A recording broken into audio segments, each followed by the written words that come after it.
Hello everyone, welcome on our new channel edu center. दोस्तों, आज के इस वीडियो में हम बात करेंगे कि हम कूलम्ब्स लॉ को वेक्टर फॉर्म में कैसे लिख सकते हैं, कैसे प्रेजेंट कर सकते हैं। वीडियो काफ़ी हेल्पफुल होने वाला है, तो इसलिए वीडियो को लास्ट तक ज़रूर देखना, जिससे आपको यह यहीं क्लियर हो जाएगा। अगर आप चैनल पर नए हैं तो चैनल को सब्सक्राइब करना न भूलें, क्योंकि ये चैनल आपके काफ़ी काम का होने वाला है। तो चलिए स्टार्ट करते हैं बिना टाइम वेस्ट किए। दोस्तों, हमने पहले पढ़ा भी है कि अगर चार्जेस सेम नेचर के होंगे तो उनके बीच में जो फोर्स लगेगा, जो फोर्स जनरेट होगा, वो रिपल्सिव फोर्स होगा। अगर चार्जेस डिफरेंट नेचर के हैं, उनके नेचर सेम नहीं है, तो उनके बीच में लगने वाला फोर्स अट्रैक्टिव फोर्स होगा। अब बात करते हैं कि जो कूलम्ब्स लॉ है, इसको हम इलेक्ट्रोस्टैटिक फोर्स के नाम से भी जानते हैं, या फिर कूलम्ब्स फोर्स भी जान सकते हैं between two charges. It is also called as electrostatic force और Coulomb's force between any two charges. अब हम इसको ईजिली एक्सप्लेन करेंगे। तो पहले हमने एज्यूम किया, let's assume there are 2 point charges. हमारे पास दो चार्जेस हैं, first one is Q1 and second one is Q2, and these are placed at a distance of r। इनको r डिस्टेंस के ऊपर सेपरेट किया जाता है। तो हमने एज्यूम किया कि जो चार्जेस हैं वो पॉजिटिव नेचर के हैं, जो दोनों चार्जेस हैं वो पॉजिटिव है। तो जो कूलम्ब्स लॉ है वो क्या बताता है कि there is always a force of attraction और repulsion between two charges when they are placed at a certain distance in any certain medium. अगर हमारे पास दो चार्जेस हैं, इनको किसी भी मीडियम के अंदर रखा जाता है, तो हमने एज्यूम किया कि हमारे पास यहाँ पर मीडियम क्या है, एयर है। तो इनको एयर के अंदर रखा गया है, r डिस्टेंस से इनको सेपरेट किया गया है, तो इनके जो बीच की डिस्टेंस है वो है r।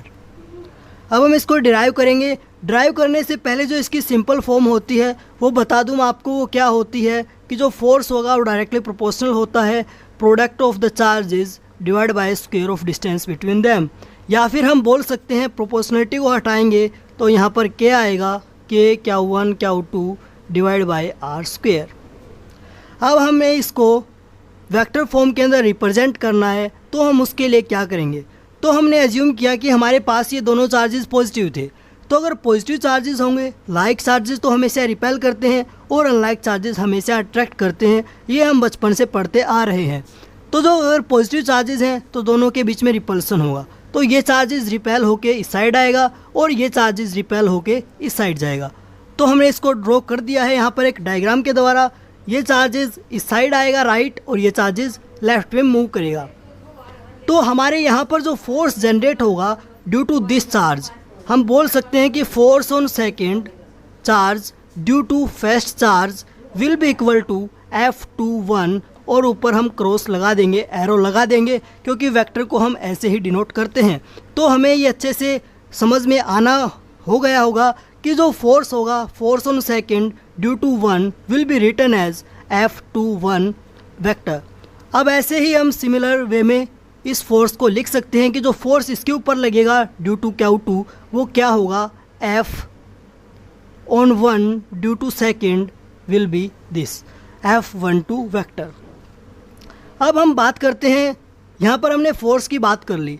अब बात आती है कि इसके अंदर जो यूनिट वेक्टर होगा वो कहाँ से होगा, क्या होगा, उसका नेम क्या होगा। तो यूनिट वेक्टर के लिए हम क्या बोल सकते हैं कि जो हमारे पास यूनिट वेक्टर होगा फॉर दिस फोर्स F21, वो हमेशा क्या होगा, इसको हम बोल सकते हैं कि force on second due to first. तो जो फर्स्ट ने चार्ज फोर्स लगाया है इसको, तो force on second due to first. तो जो यूनिट वेक्टर होगा वो इस साइड होगा, और उसको हम कैसे प्रेजेंट करेंगे, R12, ऊपर कैप लगा देंगे। हम इसको ऐसे डिनोट करते हैं यूनिट वेक्टर को। सेम वे में हम इस फोर्स के ऊपर लगाएंगे, तो जो ये फोर्स होगा इसका यूनिट वेक्टर क्या होगा, R21 कैप। होप आपको ये सभी टर्म्स यहीं क्लियर हो गई होंगी। अब हम इसको डिराइव करेंगे। कैसे डिराइव करेंगे, चलिए देखते हैं। हमने यहाँ पर कुछ एक टर्म्स पढ़ी हैं, जैसे कि F12, F21, R12 cap and R21 cap. ये काफ़ी इम्पोर्टेंट है यहाँ पर, क्योंकि इनका हम यूज़ करेंगे जब हम इसको वेक्टर फॉर्म में प्रेजेंट करेंगे। तो अब देखते हैं कि हमारे पास जो फोर्स हमने सेम वे में ऐसे ही जहाँ यहाँ पर लिखा है, ऐसे ही हमें आगे इक्वेशंस बनानी होंगी। तो इसी की मदद से हम कैसे इक्वेशन बना सकते हैं, चलिए देखते हैं। अगर हम इसके ऊपर फोर्स निकालते हैं F21, वो क्या होगा, तो इसको हम क्या लिखेंगे 1/4πε0। ये हमने पहले पढ़ा था कि जो k होता है यहाँ पर कांस्टेंट ऑफ प्रोपोर्शनलिटी, उसको हम 1/4πε0 लिख सकते हैं। इसको मैं बाद में बताऊंगा, तो वीडियो में बने रहो। तो बात करते हैं कि F21 क्या होगा। वो क्या होगा 1/4πε0 इनटू जो प्रोडक्ट होगी दोनों चार्जेस की Q1 Q2 divide by r²। अब हमें क्या लगाना है, यहाँ पर वेक्टर फॉर्म में है तो यूनिट वेक्टर भी आएगा। अगर यूनिट वेक्टर की बात करेंगे तो इसके लिए यूनिट वेक्टर कौन सा था, r12 कैप, तो हमने इसको यूनिट वेक्टर के अंदर रख दिया। हमारे पास जो इक्वेशन बनी है हमने एज्यूम किया फर्स्ट है। अब बात करते हैं इस फोर्स को।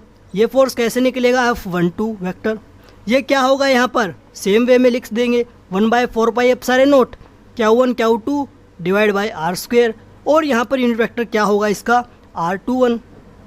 बस इसके अंदर यही अंतर होगा, यही डिफरेंस होगा कि इसके अंदर यूनिट वेक्टर था वो r12 रहेगा, इसके अंदर r21 रहेगा। अब बात करते हैं कि जो यूनिट वेक्टर थे, वैसे तो मैग्नीट्यूड के फॉर्म में देखें तो दोनों सेम है, दोनों का सेम मैग्नीट्यूड है, बट डायरेक्शन की बात करें तो दोनों की डायरेक्शन डिफरेंट है। तो डिफरेंट डायरेक्शन का मतलब है कि r12 को हम क्या लिख सकते हैं, will be equal to -r21। हम इसको ऐसे भी लिख सकते हैं, माइनस साइन के साथ ऊपर कैप लगा देंगे।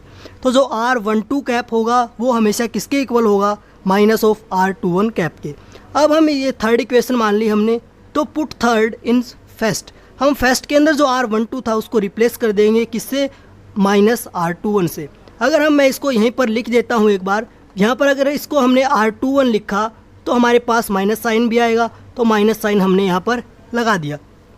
अब एक बार गौर से देखना, इक्वेशन फर्स्ट और सेकंड दोनों ऑलमोस्ट सेम ही हैं, बस इसके अंदर डिफरेंस है तो वो है ओनली साइन का। इसके अंदर पॉजिटिव साइन है, इसके अंदर नेगेटिव साइन है। तो हम इसको क्या लिख सकते हैं, F21 will be equal to, या फिर हम लिख सकते हैं इसको -12।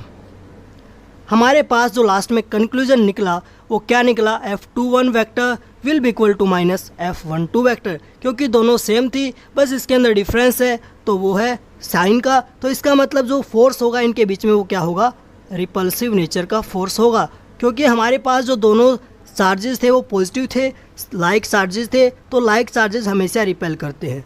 अच्छा, अब बात आती है कि हमारे पास जो k था वो क्या होगा एक्चुअल में। तो जो हमारे पास जो k होता है वो क्या होता है, 1/4πε0 इंटू एप्सिलॉन r। यहाँ पर दो टर्म्स है, एप्सिलॉन एप्सिलॉन r। जो एप्सिलॉन होगी वो तो क्या होगी, परमिटिविटी ऑफ फ्री स्पेस, और एप्सिलॉन r क्या होगी, परमिटिविटी ऑफ एनी मीडियम। तो हमारे पास यहाँ पर मीडियम क्या था, एयर था, तो एयर के लिए एप्सिलॉन r की वैल्यू क्या होती है, 1 होती है, इसलिए हमने इसको नेग्लेक्ट कर दिया। तो हमारे पास जो k की वैल्यू थी वो क्या आ गई थी, 1/4πε0। तो ऐसे हमने इसको बिल्कुल इजी वे में एक्सप्लेन कर दिया है। होप आप सभी को एक क्लियर हो गया होगा। अगर आपका कोई भी डाउट रहता है तो आप वीडियो के कमेंट बॉक्स में कमेंट करके कोई भी आपका क्वेश्चन हो पूछ सकते हो। So thanks a lot.